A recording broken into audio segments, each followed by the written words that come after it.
Hürmetlik vatandaşlarım, ben de sizlerge belgemelimiz bu içe Angliyalik Charles Bolger aynı vakti yazıp kaldırgan Yakup Bey Otur Asya'daki büyük serkerde Yakup Bey'nin doğrusu diye yazılgan Yakup Bey'nin tercüme halini davamlaştırmış. Tünügen biz kayar toxtugan edik. Tarqalgan çağda ulama şu yeni dinga hemmeden burun itiqad qılğanlar qatarığı ötdü. Cünguluklarının öz diniga qılgan bunda asilik Tungallar bilen Beijing xanı o'ttirishida to'qinish paydo qildi. Shuning bilan nurg'un Tungallar Gansu ve Shanxi ülkeleriga ko'chirildi. Biz ularning u yerlardimi o'zlarining diniga va o'zlarining axloq qoidalariga ega mustaqil bir millat bo'lib qolaverganligini qiyos qila olamiz. Shunday qilib bu ish 10 asrdan ko'proq davom qilib keldi.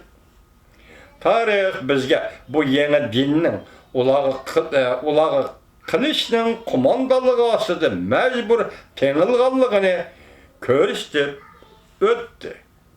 Bir xil yangi dinga shuncha qat'iy pozitsiyada bo'lishning mumkinligini kishi e'tirof qilgan taqdirdami Jungo tarixida bu chatoqchi toifa to'g'risida ortiqcha bir nima deyilmaganligiga kishining ishongisi kelmaydi.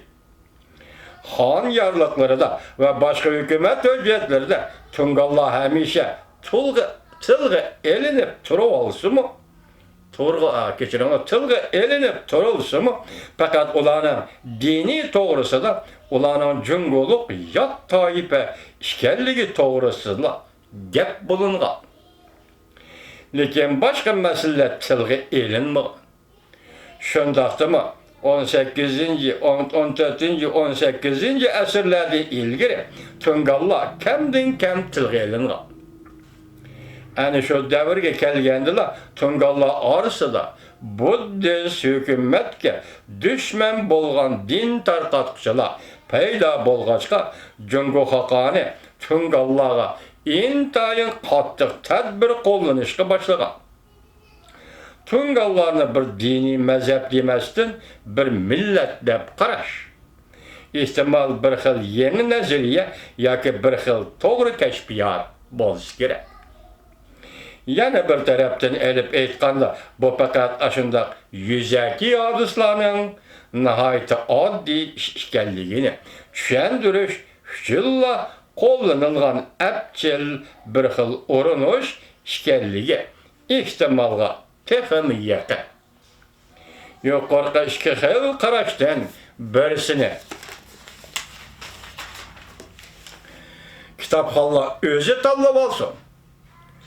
Agar Tungallar mustaqil bir millat deb qaraladigan bo'lsa, Sharqi Turkistonda, ya'ni Uyg'uristonda makonlashgan zo'r bir qism xalq qolmoqlar emas.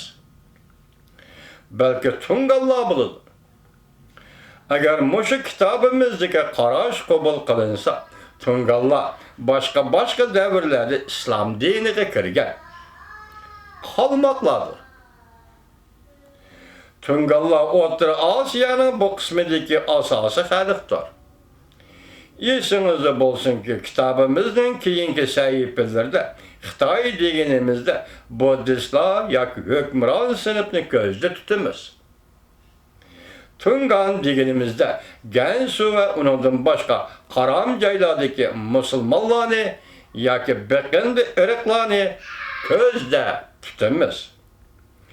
Irqiy jihatdagi yomon hissiyotlar burayindagi milliy mojarolar ustida elib berilg'usi izlanishlarga yaqinqi zamonda dindek unchalar qattiq ta'sir yetkazolmaydiganligi uchun Tungan degan nomning haqiqiy ma'nosi to'g'risidagi xilma-xil qarashlar umumiy masala ustidagi qarashlarga hech qanday mohiyatli ta'sir ko'rsatmaydi. 3. bob Qashqariyaning tarixi ancha ahmiyati bo'lmagan shaxsiylarning nomini takrorlab, kitobxonlarning diqqatini chechib etmasdan, bu davlat mavjud bo'lib turgandan buyon 2000 yilga yaqin vaqt ichida o'zilmay davom qilib kelgan ko'p qatimliq bo'ysundirish va bo'ysunish davomidagi asosiy tarixiy faktlarni osonroq tushangilak qilib ratlab chiqish lozim. Qashqariyaning tarixini bayon qilishning to'liq qiyin yeri mana shuningda. Men Qashqariya to'g'risida mukammal tarixni bayon qilmoqchi bo'lganlarga Lord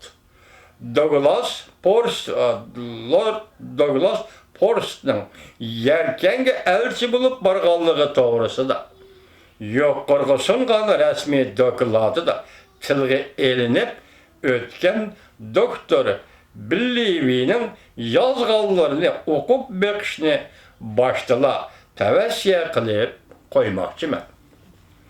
Ular buningdan O'rta Osiyoning mushur aynida milodidan tortib hozirgacha yuz bergan voqealarning tafsilotlari bilan tanishib chiqa oladi.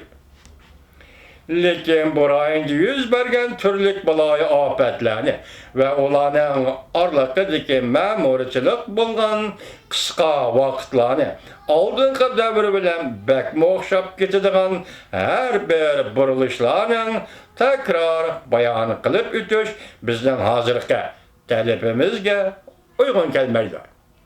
Kitap yazayotgan talabiga. Qashqariyaning o'z tarixi ustida izlanishimizdan maqsad Qashqariyaning o'z qo'shnilari va Jungo bilan bo'lgan munosabatini Ataliq G'ozi Yoqubbek tarafidan barpo qilingan. Bu davlatning tushunib bo'lmaydigan qadimki xarobiyliklar ustiga qanday qurilganligini texmo obdaroq bilib chiqishdan iborat.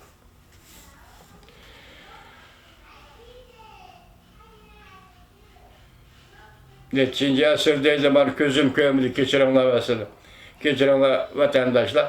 Asırdan ilgili Cumhuriyet İmperiyası hali uzak bir mezgil içinde Qo'qon ve Kashmir bilan chegaralanadigan yerlargacha kengaygan.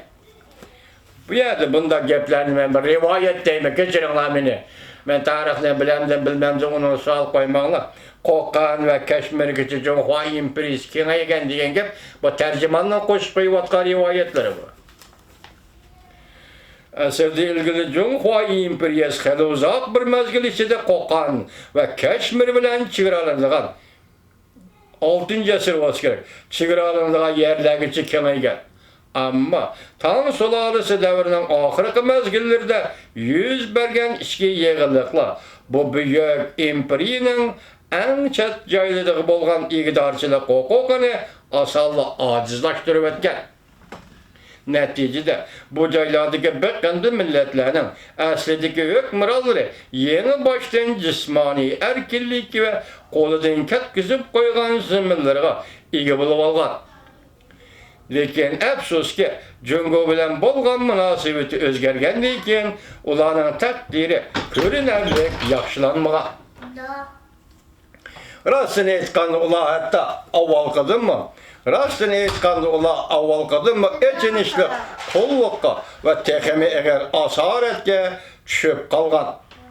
Qashqar, Yarkan, Turpan va boshqa uşaq beyliklar Jungoning ilkidan ajrab ketgan. Beqindi joylarda isyon ko'targan, Qur'onni bostirishga imperiyaning qurbi yetmay qolgan chaqlarda bu joylarning hammasi yerlik feodallarning qo'liga tushib ketgan. Ular son-sanoqsiz kichik beyliklarga bo'linib, o'zlarining xususiy manfaatini deb tinmay jang-jidal qilishib, qurollarning baxt saodati va amilligini qurbon qilgan. Xuddi o'tir asrda Istaliyadagi O'tir Osiyodagi baron yoki graflarning Yevropaning